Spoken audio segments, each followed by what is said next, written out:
Whatever technology you're using, if any, and whoever you're working with, at any point you're thinking or working from an online sales perspective, just think in a channel neutral way, right? We know you're going to have teams in the business that are going to be prioritizing direct to consumer, some teams that are going to be focusing on retailers.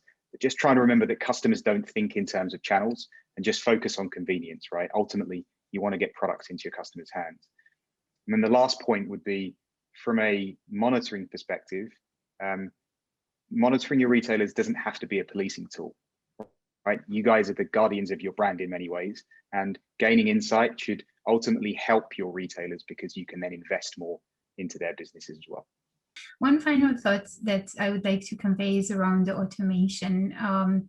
And putting those spreadsheets together, building that product content, it shouldn't take us a lot of time. And it's understandable, as I said, even during the session, it's almost a norm that you have to sit down and create the product data for the retailers. There should be an easier way, and you don't need to go for a full-blown PIM system or invest heavily to get that automation in place and transform your product data. Because at the end of the day, you're sending your products to compete with other sellers on the retailer side. So you need to make sure that they're dressed as good as possible. So they're showing up, they're visible, and at the end of the day, they're bringing sales for the retailer. If they're not going to bring sales, probably the retailer is going to gradually reduce the number of products that they're taking from you.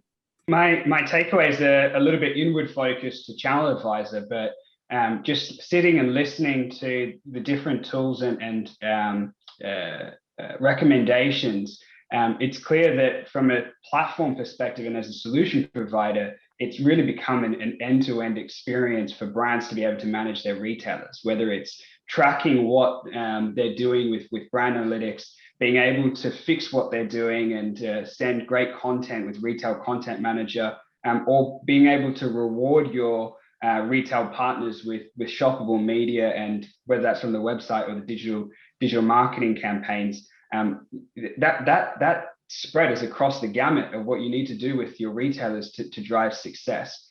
So I'm looking forward to what the next few months has ahead, and as brands start to invest in these tools and ramp up their go-to-markets as we go back to life in an omni-channel world and less of this online world. It's going to be interesting to see how they're able to deploy them.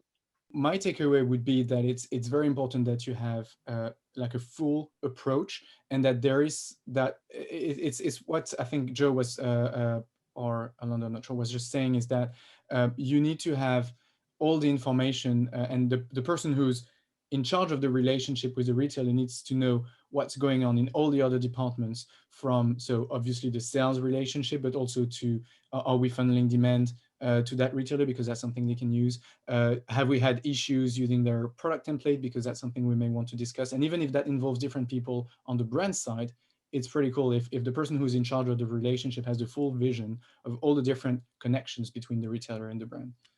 If I had to pick one, I think we heard a lot about, being channel agnostic, and really, consumers don't distinguish between brand owned and retail partner digital experiences. So in my opinion, successful brands will definitely have to design and support customer experiences, not just across their own digital touchpoints, but the retail partners too, and really combine D2C and retail partnerships as one unified, holistic approach.